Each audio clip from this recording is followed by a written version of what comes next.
হরত ইউনুস ছিলেন আল্লাহর একজন সম্মানিত নবী। তিনি নিনেবেহ বর্তমান ইরাক অঞ্চলের একটি প্রাচীন নগরী শহরের মানুষের কাছে তাওহীদের দাওয়াত পৌঁছে দিতেন। কিন্তু অধিকাংশ মানুষ তার কথা মানতে অস্বীকার করে। মানুষের অবাধ্যতায় কষ্ট পেয়ে তিনি আল্লাহর নির্দেশের অপেক্ষা না করেই এলাকা ত্যাগ করেন। এরপর তিনি একটি জাহাজে ওঠেন। সমুদ্রে প্রবল ঝড় শুরু হলে যাত্রীদের মধ্যে লটারির মাধ্যমে তাকে সমুদ্রে ফেলে দেওয়া হয়।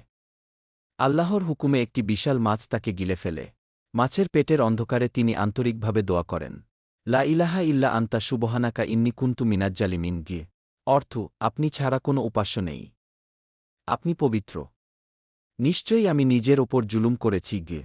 আল্লাহ তার তাওবা কবুল করেন এবং মাছকে নির্দেশ দেন তাকে তীরে পৌঁছে দিতে। পরে তিনি আবার তার জাতির কাছে ফিরে যান।